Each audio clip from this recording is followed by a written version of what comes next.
Okay, next shelf.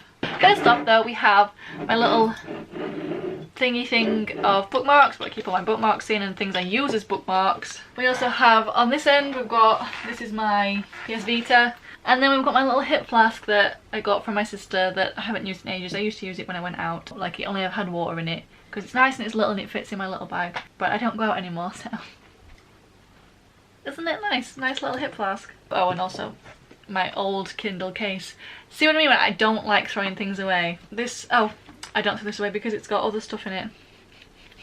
So this shelf is my contemporary and my translated fiction and a little bit of my fantasy that's overflowed. So first up we have Reasons to Stay Alive by Matt Haig, which is a memoir. So this is a non-fiction memoir about Matt's mental health journey, struggles with mental health. I read this many years ago, before I knew that what I was suffering was depression. I haven't reread it since, but maybe I should. Then we have The Humans, also by Matt Haig. This was the first Matt Haig book I read. I read it for the Booktubeathon, back when it was called the Booktubeathon and not the Reading Rush, when I used to read a lot and actually take part in stuff, and I took part in the Instagram challenges and everything. But this is about an alien that takes over from a man who's dead, lives his life for a bit and learns what it's like to be humans. I think he's on Earth to just decide whether they're worth taking over. I think that's what it is. It's been a long time. Probably due a reread. Okay, then we have Bridget Jones's Diary by Helen Fielding. Next we have Kindred Spirits by Rainbow Rowell. This was a little book that was released for World Book Day. It was £1, and it's about someone going to see Star Wars, queuing up to see their first, not their first, but their first time queuing up to see a Star Wars film, and a little romance happens, and it's really cute, really fluffy. Then we have Attachments, also by Rainbow Rowell. This is a bit of a shady one. Like, I enjoyed it, but like invasion of privacy is like a big thing, because it's about a man who he's in charge with reading flagged emails and stuff, but he starts reading emails that have been flagged that are quite personal, and they don't realise that these emails are being read by him, and he can't stop, and he ends up falling in, well, he ends up getting attracted to, and it's questionable, but I did like it, so I'm gonna keep it. Then we have Eleanor and Park by Rainbow Rowell. Now, I read this not long after I first started BookTube, and I did have a review on it. I think that's now private, or at the very least it's unlisted, but the ending resonated with me a lot. I remember the ending resonated with me quite a bit, so I think I'm going to keep it for now. I haven't read it since, haven't reread it. Maybe I should. Then we have my Sophie Kinsella books, all 2 of them. Remember Me and I've Got Your Number. I have read Remember Me many times. I got this from my friend Kelly. It was for my 18th birthday. To Catherine, loads of love, Kelly. And I read it and reread it. It's about a woman who wakes up and has lost 3 years of her life? Yes, she's lost 3 years of her life, and it's her trying to navigate through this new life that she has and trying to recognise the person that she is 3 years later, and I really liked it. And then we have I've Got Your Number, which I've only read once. I enjoyed it. Something about a woman who gets this man's number and starts well, not gets it, but right, okay, yeah, so she picks up an abandoned phone in a bin. Oh wow, looks like this one's a bit shady as well. I've completely forgotten. I need to reread this, because except the phone's owner, elusive businessman Sam Roxton, doesn't agree. He wants his phone back and doesn't appreciate Poppy reading all his messages and wading into his personal life. Like, that's not cool, Poppy. Not cool at all. Should probably reread that, because I don't remember that. I remember Attachments being shady. Do not remember I've Got Your Number being shady. Then we have my Marian Quotes, which we have Anybody Out There, and The Woman Who Stole My Life. This made me cry. Like, genuinely made me cry. Like, it was heartbreaking. What I like about Marian Quotes' writing is that while she is incredibly funny, she also deals with like pretty heavy topics. Like this one deals a lot with grief. This one's about a woman who is having a bit of a midlife crisis, and I think she had an accident, and then she had like a best-selling book that actually wasn't very good, and suddenly she was expected to write the second one, and she didn't really. I think she's in the middle of it. She's trying to write a second one, but she can't do it. She doesn't know if she wants to do it. She's having romantic problems, and I just really enjoy Marian Quotes. And then we're on to my translated fiction, which is, I do have some on my TBR, so like I was going to say it's like 90%, but I think it's more like 70% Japanese. First up we have Real World, which you will have seen if you watched my recent book haul, by Natsuo Kirino. This actually should be on my TBR pile, so I should take this off. But this is about a group of teenagers. One of the next door neighbours gets murdered, and they think it's the son, and then the son goes missing, and then stuff happens, and I haven't read it. But then 3 Japanese stories by Akutagawa and others. This is very simple. 3 Japanese short stories that I've not read, so going on the TBR pile. Then we have The Guest Cat by Takashi Hiraide. So this is another book I bought quite near the beginning of my booktube. I was going to say career, but I'm not earning any money from this, so it's not really a career.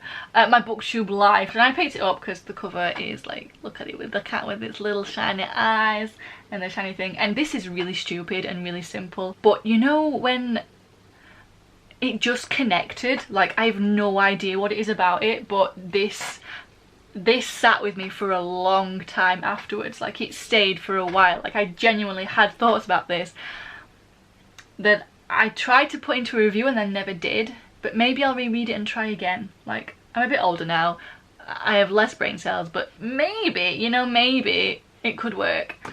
Another one from my recent haul, Prefecture D by Hideo Yokoyama. This is crime. This is a collection of short stories that I haven't read, so that's going on my TBR pile.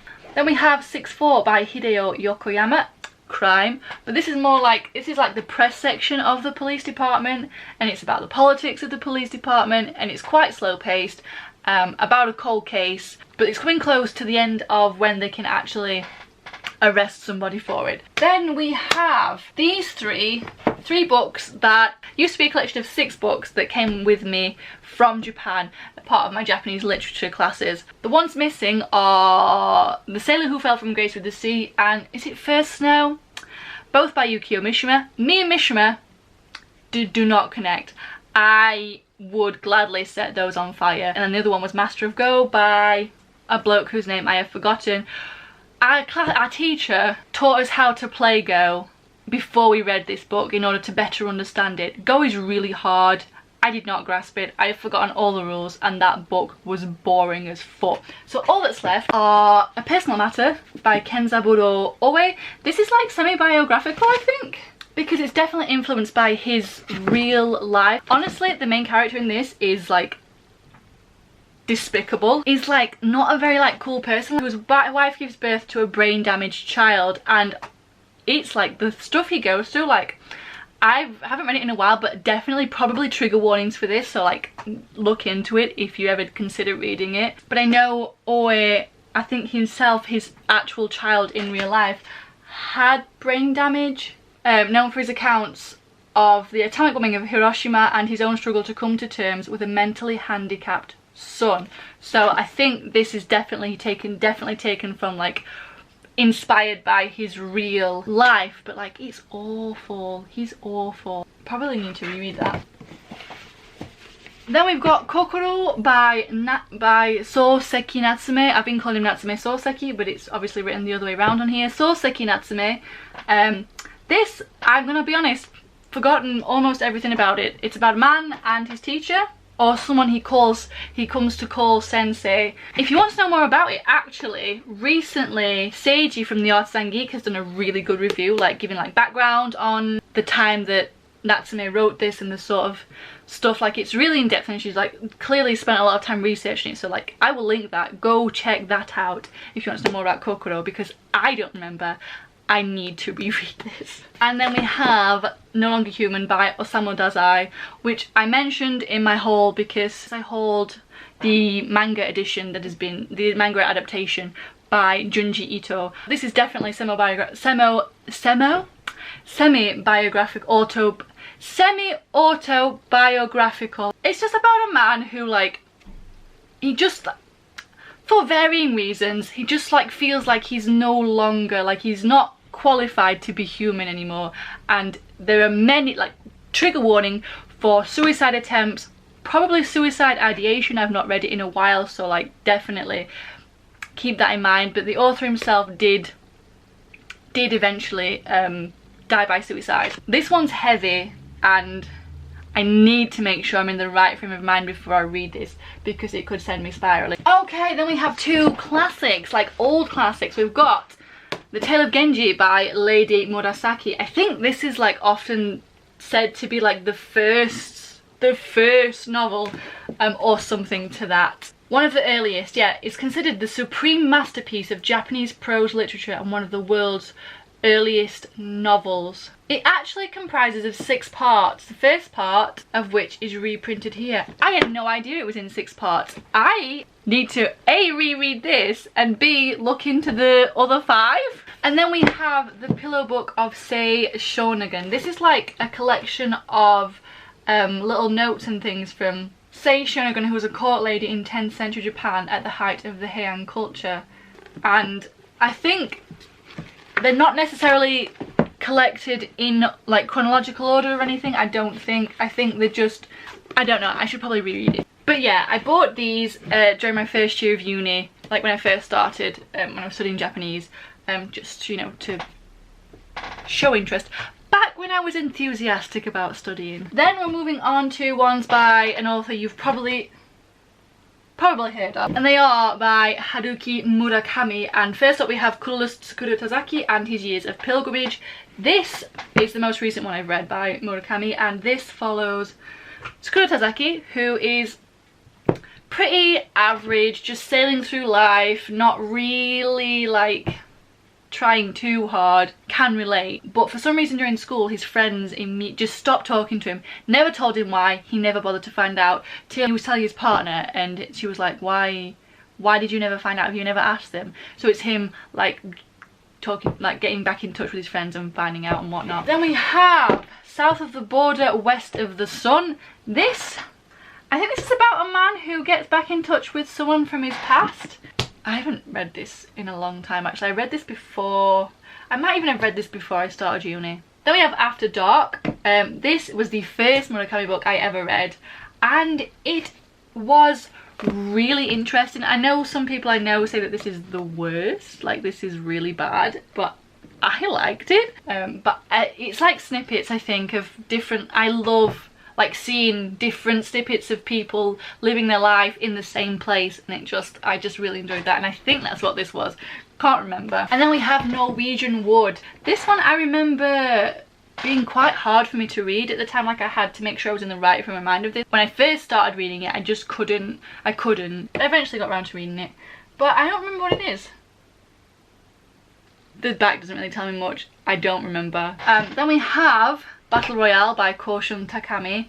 This I'm sure you know. It's a class of junior high. They think they're going on a class trip, and instead they are gassed, collared and made to kill each other till the last one. And then the last for translated fiction in this particular, oh my god, this chair is so creaky, is Blackwater Lilies by Michel Bussy. And this, I really liked this. I think it's told over different time periods from different perspectives, and a body washes up on the shore. A man's body is found in a stream, and we've got perspectives from 3 women. I really liked it. I probably should reread it actually. And that is it for my translated fiction. And then this is the first bit of overflow from the fantasy shelf. And the first one is The River of No Return by B. Ridgway. This is a book I did read. I think this was one of the first books I read because of someone on BookTube. Sarah. Is it Sarah? Was it Sarah actually? I don't think she makes videos anymore, but she adored this and I bought it. I really adored it. I actually started rereading it like a year or 2 ago and I haven't finished it. Probably not going to, so I'll take that out and put it in my... But this is about time travel, about a man who can time travel, and I don't remember why he's time traveling anymore, but I enjoyed it. There's been no sequel. There has been a prequel novella on Kindle that I haven't read, but no prequel as of yet, and I've checked and there are no signs of there being one anytime soon. Okay, nearly done. Second to last shelf. So this is my fantasy shelf. This is the rest of my fantasy shelf. More clutter, cue cards, batteries from my Christmas jumper. I need to get these put away before I lose the... And then we have this picture here, which is from my summer exchange that I went on for 3 weeks. And there I am in the middle with my little hat on. But this is the mayor of the city we were at. Well, the city that our university was. So that was really cool. That was really cool. And then on to the books. So first up we have 4 books from the Codex Alera series. So I have some physically and I have others on my Kindle. So we have book 1, The Furies of Calderon. Book 4, Captain's Fury. Book 5, Pransep, I don't know, Fury. And then book 6, First Lord's Fury. I really enjoyed the first 2. I liked the rest of them, but they just didn't match up to how much I loved the first 2 books. Then we have Never Let Me Go by Kazuo Ishiguro. This is a darkly skewed version of contemporary England. We're following this Kathy, who is reliving memories from her time at this school, this special school, but then you don't learn what's so special about this school until much later, and I loved this. I really enjoyed it. Then we have American Gods by Neil Gaiman. You know Neil Gaiman, you probably already know American Gods. There was a TV series. It's like a road trip, but full of like gods and stuff. It was cool. Good Omens by Terry Pratchett. Tabbed this a lot. It was okay though. Tabbed this quite a bit, but these were mostly bits that just like, I was like, really? That's what you were doing here? That's what you were doing here? The show is much better than the book. Then we have Night Watch by Terry Pratchett. This is a Sam Vines one. And yeah, it was cool. The City in the City by China Mieville. The first Mieville I've ever read and the only Mieville so far. But I liked this. It was really interesting. It's about 2 cities and a murder and stuff. It was cool. It was really cool. It was like the actual murder mystery itself was like only so-so, but the world was like really cool. I really liked the world. Chaos Walking Trilogy, first book, The Knife of Never Letting Go by Patrick Ness. You know this one. Men can hear men, we can hear men's thoughts, all the women are gone, and then Tavi comes across someone whose thoughts he can't hear and stuff. And really good trilogy, really enjoyed it. Never got around to buying the next 2, I only borrowed them from the library, but I should probably get on that. But there's like other books I should be buying, so that's cool. Now I've got The Queen of the Tearling by Erica, is it Johansson or Johansson? I never looked it up. I will look it up. This is one of those futures where technology is gone for whatever reason. It's a future that's been set back to past times or whatever. I always find these really weird, like the things that people revert to once technology's disappeared, and it's like, would that really happen? But anyway, we're following Kelsey, who is queen to be, and her attempts being made on her life before she gets to actually be queen, and then it's her being queen and stuff, and it was okay. I liked it. Felt like a lot of nothing, to be honest. I felt like ultimately nothing happened in this book, but I always intended to get the rest of them, so maybe I will. Temeraire by Naomi Novik, the first book in the Temeraire series. I adored this book. It was so good. Temeraire is amazing. Him and Will's relationship, like, have a spoiler-free review plus spoilery chats for this. Wait, is this the side? Or is this the side? Is it that side? Is it there? Is it there? Then we have the first 3 books in the Witchland series. Well, the first 3 like full length, because obviously there's Sight Witch, which goes in between Wind Witch, and which goes there, but they don't have paperback like this edition, so I haven't bought it physically. I have it on my Kindle. We have Truth Witch, Wind Witch, and Blood Witch. One of my favourite series. I love this series so much. Cannot wait for the next one, which is I think still out, planning to be out like February, is it February time next year, which I adore because February is my birthday month, so like this is amazing. 5th season by N.K. Jemisin.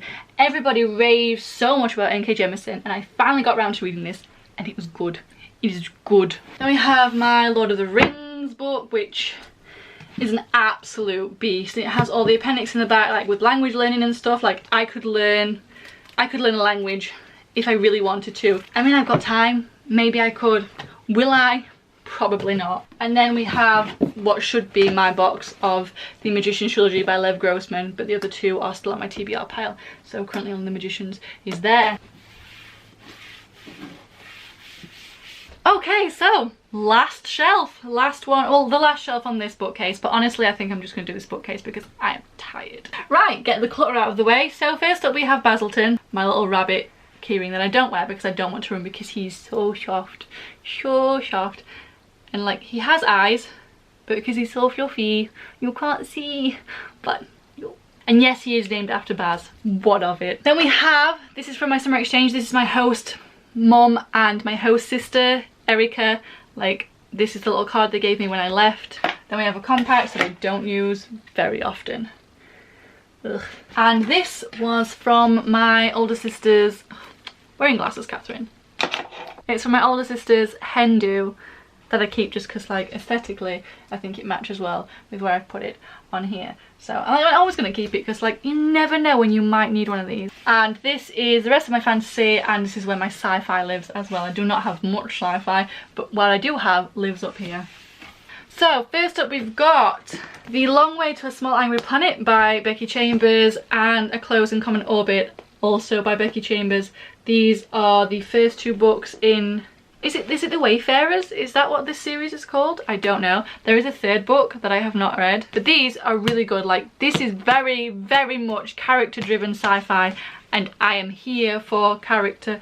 I tabbed it. I didn't realise I tabbed the first one, but I did do a review of it, so maybe that's why. Then we have Autonomous by Annalee Newitt. This I read during the Big Depression, so I probably would want to reread this because I liked it, but I think it deserves a reread from me. Then we have the first two books in the Expanse series by James S.A. Corey, Leviathan Wakes and Caliban's War. This is like killer space goo, but like stuff.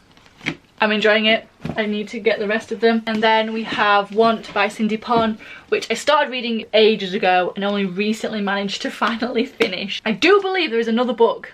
I never looked it up, but I think there is definitely another book for this that I need to check out. Then we have, I suppose this is like mythology rather than like outright fantasy, but this is The Gospel of Loki by Joanne M. Harris. I believe there's been more like to this, I just never picked up, but this is Loki and stuff, and I loved this. I think if you're already very familiar with the story, I don't think this is like adds anything new, but for me, for someone like me who didn't know, like, this was excellent. And also this cover is like stunning. Then we have my carry-on editions. We have the hardback, the original one that I pre-ordered and got, much tabbing, but this is the one I write in and make notes in and stuff. Then we have this gorgeous edition. This is stunning, and it's also the really flippy floppy one. This is the one I really like to read because it's flippy floppy and really easy to read, and it's stunning. And then we have the colouring edition that I never finished. This one's also signed, I think. Yeah, this one's signed. And then this is the sequel, Wayward Son, also good. Then we have the first two books in the Gentleman Bastard sequence by Scott Lynch. Okay, my chest's really starting to feel it now. We have The Lies of Locke Lamora and Red Seas Under Red Skies. This follows Locke and his band of merry thieves who are getting way too deep, and like, it just way too deep. It's really good though. And then this one is like historical, like urban fantasy. It's like fae. So this is Midnight Never Come by Marie Brennan, and this I really enjoyed. It's set in the past, in when Elizabeth I is the queen, and it's politics, and I love me some politics, like proper politicking. Like, books are political, but like I love me some like proper actual politicking in my books. Like, I adore it. Okay, and then we have the Shadow and Bone trilogy. We've got Shadow and Bone, Siege and Storm, Rune and Rising. These are the first books in the Grisha verse by Leigh Bardugo. Love these, love these. And then we have the Six of Crows duology, also in the Grishaverse. I tabbed the hell out of these. I adore these. And then we have King of Scars, which is the first book in a new duology set in the Grishaverse following Nikolai. I liked this. It was okay. And that is it for my main bookcase. So that is gonna about do it for this bookshelf clear out tour thing that I have done. So thank you so much for watching. Let me know in the comments below if you'd like to see more of my shelves. The rest aren't too exciting because this is the main body of my books, but I do have a lot of, like, I don't know if you'd be interested in seeing what I use to help me with my Japanese, like books I enjoy, like the non-fiction sort of books that I do tend to go toward, which are usually language related. And then if you want to see what manga, my manga collection, which is not as big as this, but it's steadily growing, and if you want to see, like, if you want to see my other shelves, like, let me know and I will make sure when I next have enough energy to do this, I will film it. But apart from that, if you've got nothing to comment, I'm going to steal this from lots of people that I've seen, but if you've got nothing to comment, then just leave me an emoji in the comments below. Is there like a bear? If there's a bear, like, leave me like a bear emoji in the comments. If not, a heart is fine. I hope you have a lovely day, and I will hopefully see you in another video. Bye!